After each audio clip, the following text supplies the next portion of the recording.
अगर तुम ये कहानी रात में सुन रहे हो तो सच में एक बार अपने आसपास देख लेना, क्योंकि कुछ कहानियां सिर्फ सुनी नहीं जाती, वो तुम्हारे आसपास मौजूद चीजों को जगा देती हैं। ये कहानी हमें हमारे एक व्यूअर ने भेजी है। उसने लिखा कि उसके दादा ने उसे ये किस्सा सुनाया था और उस जगह का नाम लेने से भी गांव के लोग डरते हैं, क्योंकि वहां आज भी अमावस्या की रात कोई औरत दिखाई देती है। लाल नहीं, सफेद नहीं, बल्कि धुएं से बनी हुई, और वो किसी को बुलाती है नाम लेकर। अगर तुम्हें ऐसी खतरनाक और रहस्यमयी कहानियां पसंद हैं जो सिर्फ डराती नहीं बल्कि अंदर तक उतर जाती हैं, तो अभी अंतरिक्ष ज्ञान को सब्सक्राइब कर लो, क्योंकि आगे जो तुम सुनने वाले हो वो तुम्हें ये सोचने पर मजबूर कर देगा कि असली खतरा बाहर नहीं बल्कि इंसान के अंदर छिपा होता है। उस रात जंगल के बीचों बीच एक पुराना शमशान था, लेकिन ये कोई साधारण शमशान नहीं था। ये वो जगह थी जहां लोग अपने मृतकों को छोड़कर जल्दी भाग जाते थे, क्योंकि वहां रुकना मतलब कुछ ऐसा देख लेना जिसे भूलना नामुमकिन हो। उसी शमशान के बीच एक विशाल पीपल का पेड़ खड़ा था। उसकी टेढ़ी मेढ़ी शाखाएं ऐसे फैली थीं जैसे वो किसी को पकड़ने के लिए इंतजार कर रही हों। और उसी पेड़ के नीचे बैठा था एक तांत्रिक। नाम था कालरुद्र। उसका शरीर भस्म से ढका हुआ, आंखें बंद, और उसकी सांसें इतनी धीमी कि अगर कोई पास खड़ा हो तो उसे लगे कि वो जिंदा भी है या नहीं। कालरुद्र कोई साधारण साधक नहीं था। उसने 23 साल, पूरे 23 साल अपने शरीर को काबू में रखने में लगाए थे। उसने हर इच्छा को मारा, हर स्पर्श को टुकराया। उसने खुद को इतना कठोर बना लिया था कि अब उसके लिए स्त्री, आकर्षण, सुख, ये सब सिर्फ शब्द रह गए थे। उसे चाहिए था सिर्फ एक चीज, परम शक्ति। ऐसी शक्ति जिससे वो अदृश्य को देख सके और जो दूसरों के मन को पढ़ सके। आज उसकी साधना की आखिरी रात थी। बस एक अंतिम मंत्र और वो बन जाता वो जिससे लोग डरते भी और पूजते भी। लेकिन उसे नहीं पता था कि आज उसकी सबसे बड़ी कमजोरी उसके सामने आने वाली है। मंत्रों की आवाज धीरे धीरे गूंज रही थी, हर शब्द जैसे हवा को भारी कर रहा था। तभी बिना किसी चेतावनी के वातावरण बदल गया। हवा अचानक ठंडी हो गई, लेकिन उस ठंड में भी एक अजीब सी गर्माहट छिपी हुई थी, जैसे कोई सांस तुम्हारे बहुत करीब आकर चल रही हो। और फिर वो खुशबू, ऐसी खुशबू जो इंसान को अपने आप भूलने पर मजबूर कर दे। गीली मिट्टी, चंदन और किसी स्त्री के शरीर की वो गर्म गंध जिसे शब्दों में समझाया नहीं जा सकता। वो खुशबू धीरे धीरे कालरुद्र के चारों तरफ फैल गई। उसका शरीर जो सालों से स्थिर था, एक पल के लिए कांप उठा। उसकी उंगलियां हल्की सी हिली, उसकी सांस थोड़ी भारी हो गई। उसने खुद को रोकने की कोशिश की, लेकिन अंदर कुछ जाग चुका था। और तभी उसके कानों में एक आवाज आई, इतनी धीमी कि अगर कोई और होता तो शायद सुन ही नहीं पाता। लेकिन वो आवाज सीधे उसके दिमाग के उस हिस्से में घुसी जिसे उसने सालों पहले बंद कर दिया था। कालरुद्र, बस उसका नाम। लेकिन उस नाम में ऐसा कंपन था कि जैसे किसी ने उसके अंदर दबे हुए हर एहसास को छू लिया हो। उसने धीरे धीरे अपनी आंखें खोली, और जो उसने देखा वो किसी भी साधना को तोड़ने के लिए काफी था।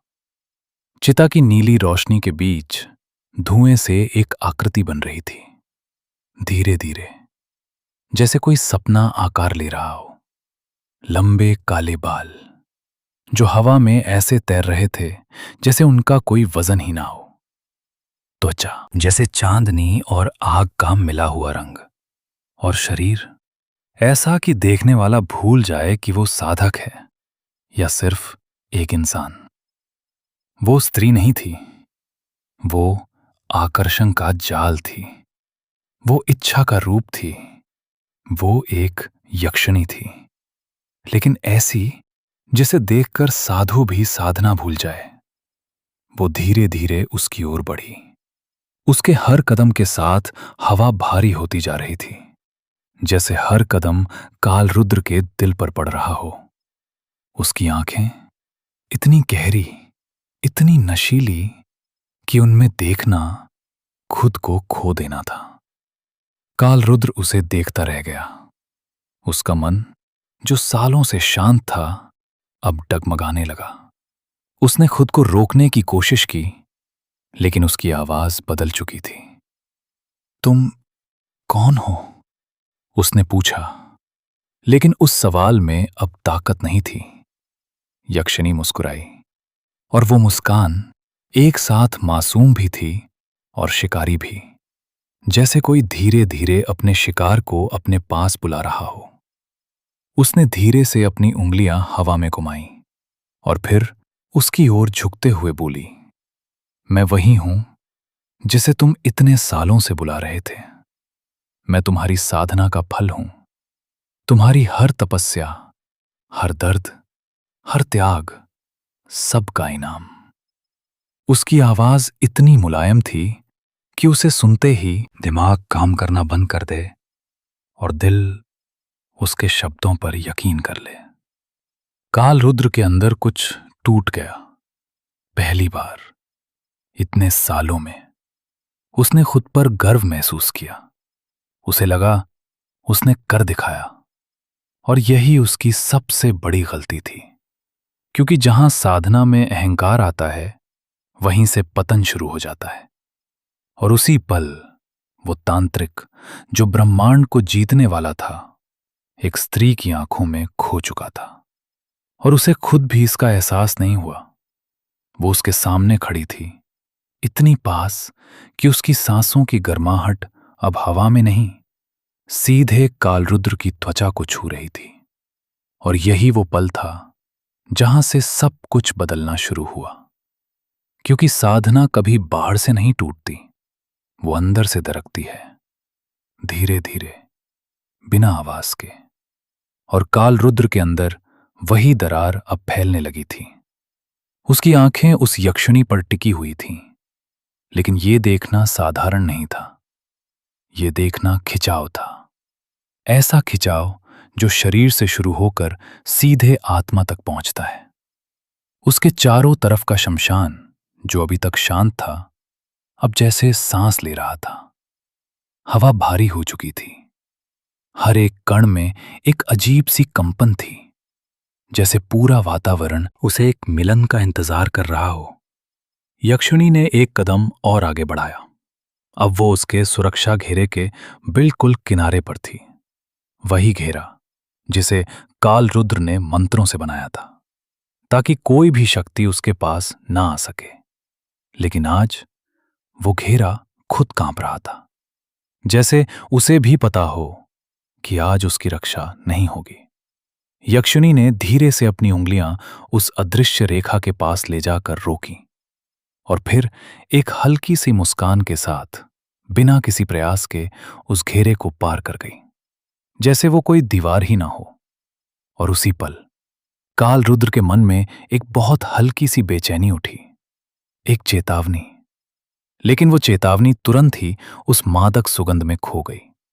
वो अब बिल्कुल उसके सामने थी, इतनी करीब कि अगर कालरुद्र हाथ बढ़ाए तो उसे छू सकता था।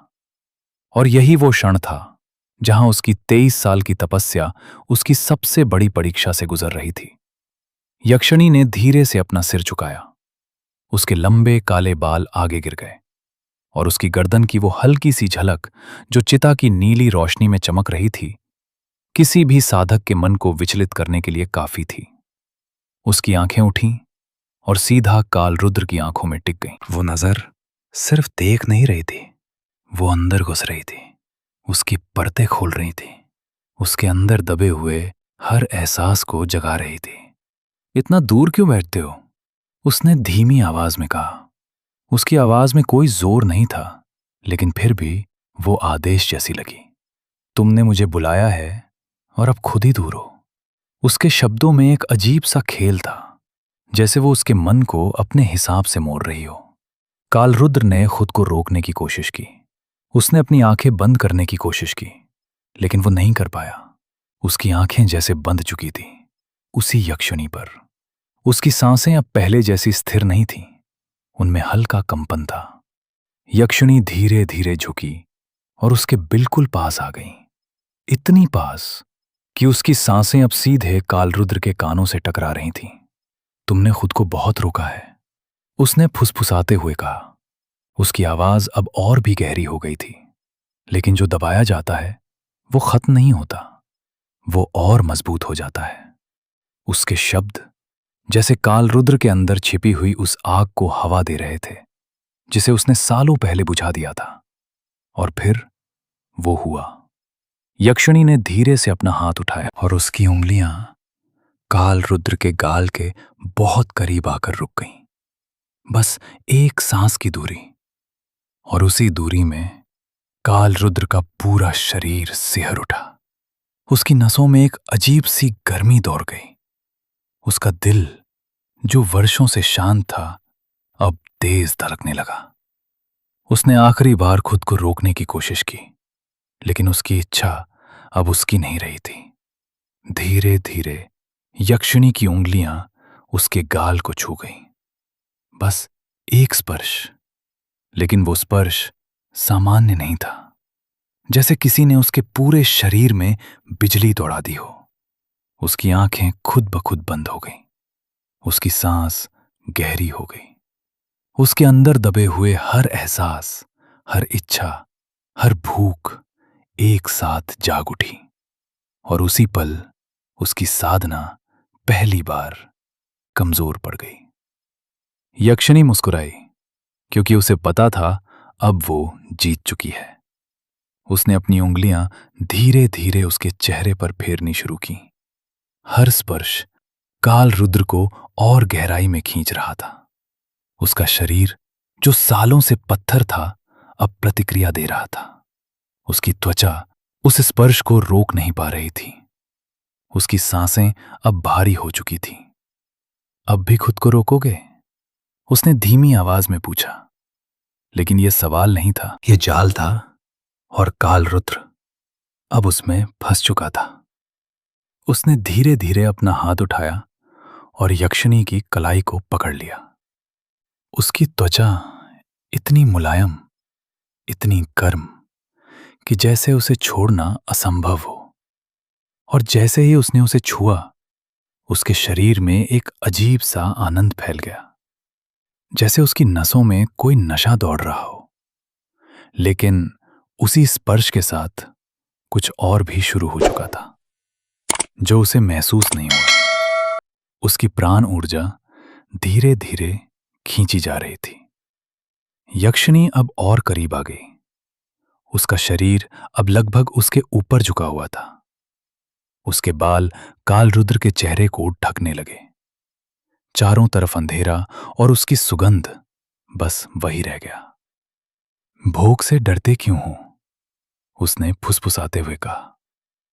योग का दूसरा किनारा भोग ही तो है। उसकी आवाज अब मीठी नहीं, भारी हो चुकी थी। उसमें एक अजीब सा कंपन था। और उसी पल कालरुद्र का मन पूरी तरह हार गया। अब जो होने वाला था वो कोई साधारण मिलन नहीं था। वो एक ऐसा जाल था जिसमें शरीर को आनंद मिलता है, लेकिन आत्मा धीरे धीरे मरने लगती है। और कालरुद्र अब उसी जाल के बीच खड़ा था। उसकी सांसें भारी हो चुकी थीं।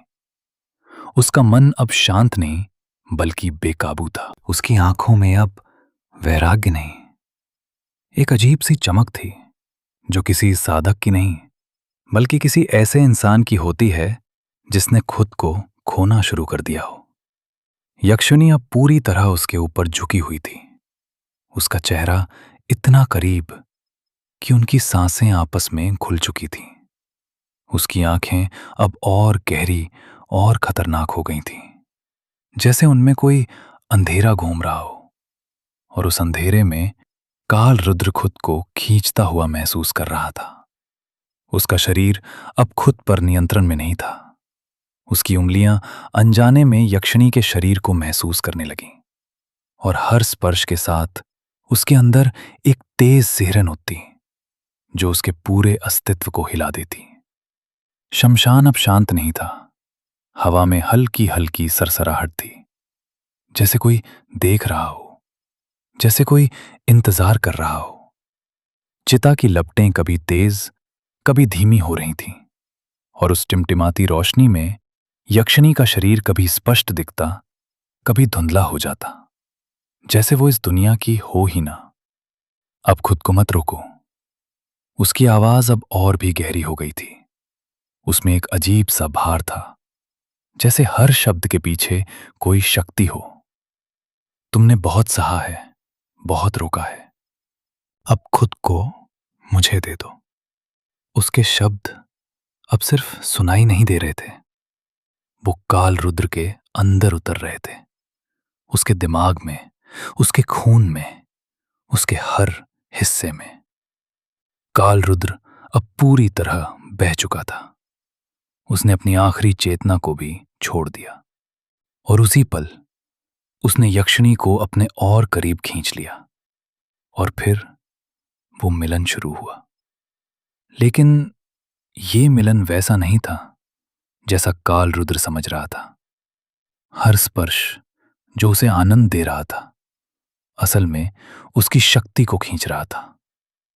हर सांस जो वो ले रहा था, उसकी जीवन ऊर्जा को कम कर रही थी। हर पल जो उसे सुख दे रहा था, वो उसे मौत के और करीब ले जा रहा था। यक्षिणी का शरीर अब सिर्फ आकर्षण नहीं था, वो एक जाल था, एक जिंदा जाल जो उसे पूरी तरह जकड़ चुका था। उसकी उंगलियां अब काल रुद्र के शरीर में ऐसे घूम रही थीं, जैसे वो उसे महसूस नहीं, बल्कि उसे पढ़ रही हों, उसे खोल रही हों, उसकी हर कमजोरी को पहचान रही हो। काल रुद्र की सांसें अब तेज हो चुकी थीं। उसका शरीर कांप रहा था, लेकिन उसे यह कंपन डर का नहीं, आनंद का लग रहा था। उसे लग रहा था कि वो किसी दिव्य अनुभव में है, किसी ऐसे सुख में जो शब्दों से परे है। लेकिन सच्चाई कुछ और थी। धीरे धीरे उसके शरीर की गर्मी कम होने लगी, उसकी ताकत कमजोर होने लगी, लेकिन उसका मन इतना डूब चुका था कि उसे कुछ समझ ही नहीं आ रहा था। यक्षिणी अब उसके ऊपर पूरी तरह छा चुकी थी। उसके बाल उसके चेहरे को ढक चुके थे। चारों तरफ सिर्फ अंधेरा और उसकी सांसें। और तभी उसने काल रुद्र के कान के पास आकर धीरे से फुसफुसाया, और दे दो मुझे अपना सब कुछ। उसकी आवाज अब बदल चुकी थी। उसमें अब मिठास नहीं थी, उसमें भूख थी। और उसी पल काल रुद्र ने अपनी पूरी शक्ति, अपनी पूरी ऊर्जा उसे दे दी। जैसे ही उसने अपने अस्तित्व को पूरी तरह खोल दिया, वही क्षण था जब सब खत्म हो गया। यक्षिणी का शरीर अचानक बदलने लगा। उसकी त्वचा जो अभी तक चमक रही थी, अब काली पड़ने लगी। उसकी आंखें जो नशीली थीं, अब जलते हुए अंगारों जैसी हो गईं। उसके नाखून जो कोमल थे, अब लंबे, नुकीले और खतरनाक हो गए। और उसने अचानक अपनी उंगलियां काल रुद्र की पीठ में गड़ा दी। काल रुद्र चीखा, लेकिन उस चीख में भी उसे दर्द से ज्यादा आनंद महसूस हुआ, क्योंकि वो अब पूरी तरह उसके जाल में था। यक्षिणी ने अपने होंठ उसके होंठों पर रखे और एक गहरी सांस खींची। और उसी एक सांस के साथ काल रुद्र की 23 साल की तपस्या, उसकी पूरी शक्ति, उसका प्राण, सब कुछ उसके अंदर खिंच गया। उसका शरीर जो कभी मजबूत था, अब सूखने लगा। उसकी त्वचा सिकुड़ने लगी। उसकी आंखें खाली हो गईं। और उसी पल उसे सच्चाई दिखी। वो जो उसके सामने थी, वो यक्षिणी नहीं थी। वो एक पिशाचनी थी जो सिर्फ एक चीज चाहती थी, उसका अंत।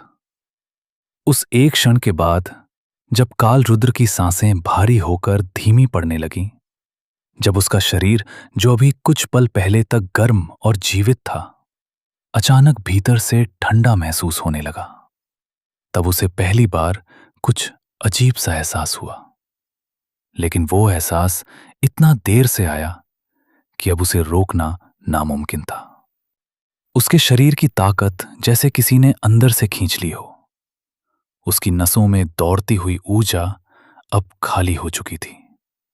फिर भी उसका मन अभी भी उसी भ्रम में अटका हुआ था, जैसे कोई नशा हो जो खत्म होने के बाद भी इंसान को पकड़ कर रखता है।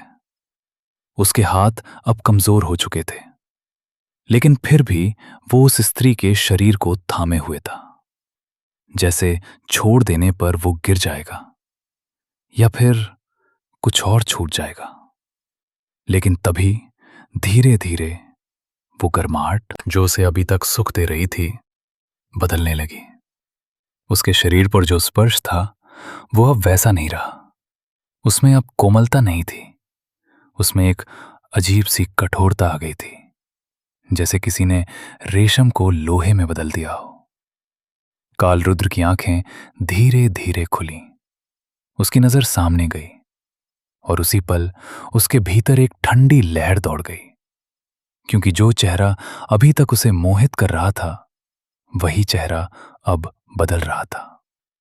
उसकी त्वचा जो अभी तक चमक रही थी अब काली पड़ने लगी, जैसे कोई आग में जल चुका हो। उसकी आंखें जो गहरी और नशीली थीं अब जलते हुए कोयलों जैसी हो गईं। उनमें आकर्षण नहीं, भूख थी। एक ऐसी भूख जो सिर्फ शरीर की नहीं, आत्मा की थी। उसके होंठ जो अभी तक मुलायम थे अब फट चुके थे और उनमें से एक अजीब सी हंसी निकल रही थी, धीमी लेकिन डरावनी। ऐसी हंसी जो सुनकर इंसान को अपने ही दिल की धड़कन से डर लगने लगे। कालरुद्र अब समझ चुका था, लेकिन बहुत देर हो चुकी थी। उसने खुद को हटाने की कोशिश की, लेकिन उसका शरीर अब उसका साथ नहीं दे रहा था। उसकी मांसपेशियां जैसे सुन्न हो चुकी थीं। उसकी उंगलियां जो अभी तक कसकर पकड़े हुए थीं अब ढीली पड़ चुकी थीं। और तभी उस स्त्री ने, जो अब वैसी नहीं रही थी, अपनी पकड़ और कस दी।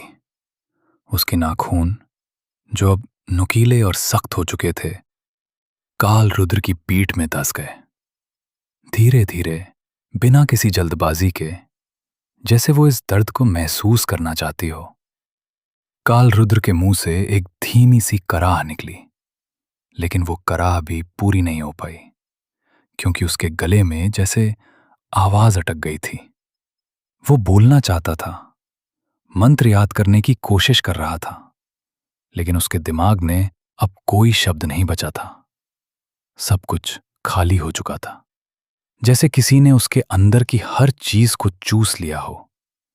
उस स्त्री ने अपना चेहरा उसके और करीब लाया। उसकी सांस अब गर्म नहीं, ठंडी थी, और उसमें एक सरांध थी, जैसे कोई सड़ा हुआ मांस। और उसी के साथ उसकी आवाज फिर गूंजी, लेकिन इस बार वो आवाज पहले जैसी नहीं थी। उसमें अब मिठास नहीं, एक खुरदरापन था, एक क्रूरता थी, जैसे हर शब्द के साथ वो उसका मजाक उड़ा रही हो। उसने धीरे से कहा कि उसने कभी उसे पाने नहीं दिया, बल्कि वो खुद उसके पास आया। उसने अपनी इच्छाओं को मारा नहीं, सिर्फ छुपाया था, और आज वही इच्छाएं उसका सबसे बड़ा जाल बन गईं। उसके शब्द अब सीधे कालरुद्र के अंदर उतर रहे थे, लेकिन अब सुनने का कोई फायदा नहीं था, क्योंकि जो होना था वो हो चुका था। कालरुद्र का शरीर अब पूरी तरह कमजोर हो चुका था। उसकी त्वचा सिकुड़ने लगी, उसकी सांसें टूटने लगीं, उसकी आंखों के सामने सब कुछ धुंधला होने लगा। लेकिन उसी धुंधलेपन में उसे एक पल के लिए सब साफ दिखा। उसे समझ आ गया कि उसने क्या खो दिया। उसने अपनी सारी साधना, अपनी सारी शक्ति एक क्षण के सुख के लिए दे दी। और तभी उस स्त्री ने अपने पैर से उसके सीने को दबाया, धीरे धीरे, जैसे वो उसे जमीन में गाड़ देना चाहती हो। कालरुद्र ने आखिरी बार सांस लेने की कोशिश की, लेकिन वो सांस पूरी नहीं हो पाई। उसके शरीर ने जवाब दे दिया और उसी पल उसकी आंखें स्थिर हो गईं। शमशान फिर से शांत हो गया। हवा रुक गई। चिता की लपटें धीमी हो गईं, जैसे कुछ हुआ ही ना हो। लेकिन वो स्त्री अभी भी वहां थी और उसकी हंसी धीरे धीरे पूरे शमशान में गूंजने लगी। ऐसी हंसी जो सिर्फ सुनाई नहीं देती, बल्कि अंदर तक उतर जाती है। अब अगर तुम ये सोच रहे हो कि कहानी यहीं खत्म हो गई, तो यहीं तुम सबसे बड़ी गलती कर रहे हो। क्योंकि उस रात जो मरा था, वो सिर्फ एक शरीर नहीं था, कुछ और भी था जो वहीं रह गया और शायद आज भी वहीं है। और अगर तुम कभी ऐसी जगह जाओ जहां हवा बिना वजह भारी लगे, जहां अचानक तुम्हें लगे कि कोई तुम्हें देख रहा है, तो एक बार ये जरूर सोचना कि कहीं तुम भी उसी कहानी का हिस्सा तो नहीं बनने वाले। कालरुद्र का शरीर अब बिल्कुल स्थिर पड़ा था। उसकी आंखें खुली थीं, लेकिन उनमें अब कोई जीवन नहीं था। वो खाली थी, जैसे अंदर से सब कुछ निकाल लिया गया हो। लेकिन सबसे डरावनी बात यह नहीं थी। डरावनी बात यह थी कि उसका शरीर अकेला नहीं था। उसके ठीक ऊपर वही स्त्री अभी भी झुकी हुई थी, लेकिन अब वो वैसी नहीं थी। उसका चेहरा पूरी तरह बदल चुका था। उसकी त्वचा फट चुकी थी, आंखें गहरी और काली हो चुकी थी, लेकिन उसके होंठ अभी भी मुस्कुरा रहे थे, जैसे उसने अभी अभी कोई बहुत बड़ा काम पूरा किया हो। उसने धीरे धीरे अपना चेहरा ऊपर उठाया और पहली बार उसने सीधे सामने देखा, जैसे वो किसी और को देख रही हो। और अगर तुम उस पल वहां होते, तो तुम्हें साफ महसूस होता कि वो तुम्हें देख रही है, तुम्हारी आंखों में, तुम्हारे अंदर तक। और फिर उसने मुस्कुराते हुए कहा, एक और। उसकी आवाज अब इंसानी नहीं थी।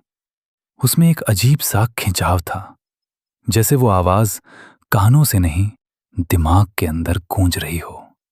और उसी पल कालरुद्र के शरीर में हल्की सी हरकत हुई। हां, उसका शरीर हिला। उसकी उंगलियां, जो अब तक निर्जीव थीं, धीरे धीरे कांपीं। उसकी आंखों में एक पल के लिए हल्की सी चमक आई, लेकिन वो जीवित नहीं था। उसके शरीर में अब जो था, वो कुछ और था। धीरे धीरे कालरुद्र उठकर बैठ गया। उसकी गर्दन एक अजीब तरीके से मुड़ी, जैसे वो खुद नहीं, कोई और उसे हिला रहा हो। उसकी आंखें अब खाली नहीं थीं।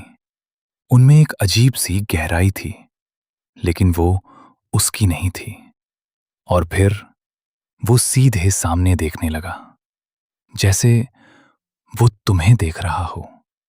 उसके होंठ हिले, लेकिन आवाज उसकी नहीं थी। अब तुम, बस 2 शब्द। लेकिन उन 2 शब्दों में ऐसा खिंचाव था कि अगर कोई सुन ले, तो उसके पैरों में खुद ब खुद चलने की इच्छा हो जाए। यक्षिणी उसके पीछे खड़ी थी, अब शांत, अब स्थिर, जैसे उसने अपना काम पूरा कर लिया हो। लेकिन असली खेल अब शुरू हुआ था, क्योंकि अब उसे नए शिकार की जरूरत थी। और वो खुद शिकार करने नहीं जाती, वो अपने शिकार को खुद बुलाती है। और अब उसका माध्यम बन चुका था कालरुद्र, या यूं कहो, उसका शरीर।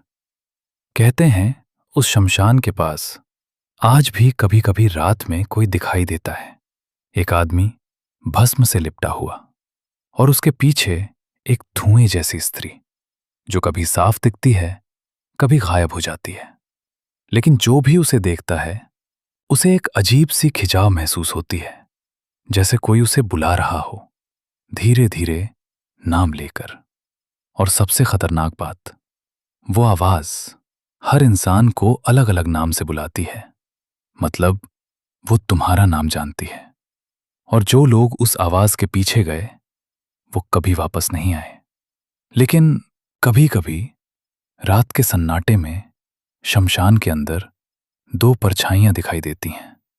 एक जो पहले से थी और एक जो नई होती है। और अब अगर तुम ये वीडियो यहां तक देख चुके हो तो एक बात याद रखना, कुछ चीजें सिर्फ सुनने के लायक नहीं होती, उन्हें समझना खतरनाक हो सकता है। कहानी यहां खत्म नहीं होती। असली डर तो यहीं से शुरू होता है। क्योंकि जो कुछ उस रात शमशान में हुआ वो सिर्फ एक तांत्रिक की मौत नहीं थी, वो एक दरवाजा खुलना था। ऐसा दरवाजा जो एक बार खुल जाए तो फिर बंद नहीं होता।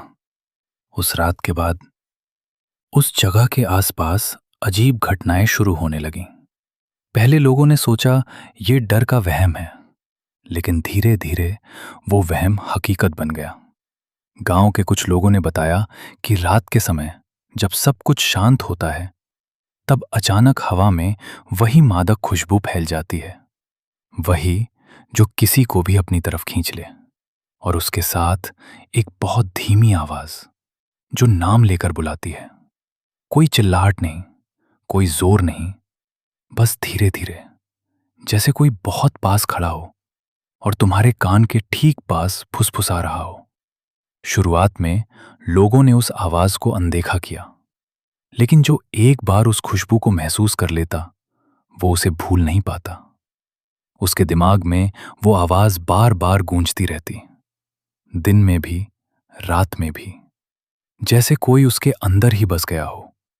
और फिर कुछ लोग उस आवाज के पीछे चले गए, बिना सोचे, बिना रुके, जैसे उनके पैरों पर उनका कंट्रोल ही ना रहा हो। और सबसे डरावनी बात यह थी कि वो लोग खुद नहीं समझ पाए कि वो क्यों जा रहे हैं। बस जा रहे थे, जैसे कोई उन्हें बुला रहा हो। जो लोग गए वो कभी वापस नहीं आए। लेकिन कुछ दिनों बाद उसी शमशान के पास लोगों ने परछाइयां देखनी शुरू की। पहले एक, फिर दो, फिर कभी कभी तीन। लेकिन उनमें एक चीज हमेशा एक जैसी थी। उनमें से एक आकृति हमेशा वही होती थी। भस्म से लिपटा हुआ शरीर, अजीब तरीके से झुकी हुई गर्दन और आंखें जो दूर से भी चमकती हुई दिखती थीं। लेकिन वो आंखें किसी इंसान की नहीं थीं। उनमें कोई पहचान नहीं थी, कोई भावना नहीं थी, सिर्फ एक खालीपन।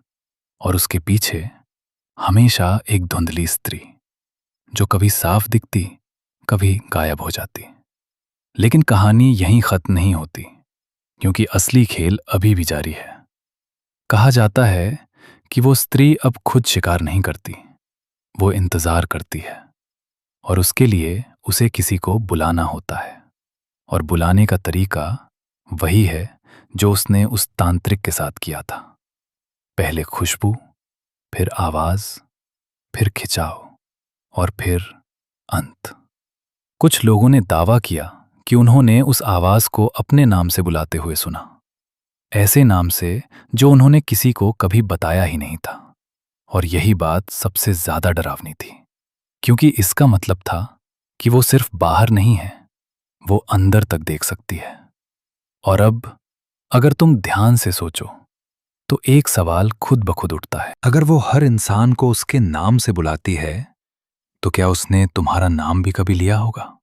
शायद तब जब तुम अकेले थे, शायद तब जब तुम्हें लगा कि कोई तुम्हें देख रहा है, या शायद तब जब अचानक तुम्हें बिना वजह एक अजीब सी खुशबू महसूस हुई थी। और अगर तुम्हें यह सब कभी महसूस हुआ है तो हो सकता है ये कहानी सिर्फ एक कहानी ना हो सकता है तुम पहले ही उस जाल के करीब पहुंच चुके हो।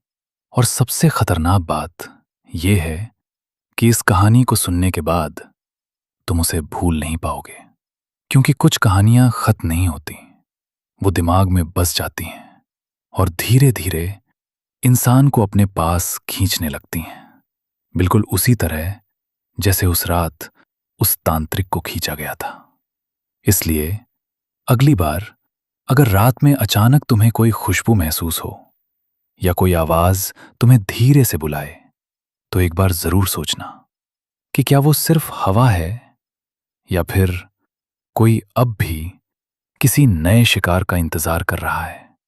और शायद इस बार वो शिकार तुम हो सकते हो। अगर ये कहानी आपको अंदर तक छू गई तो समझ लीजिए आपने सिर्फ सुना नहीं, महसूस भी किया है।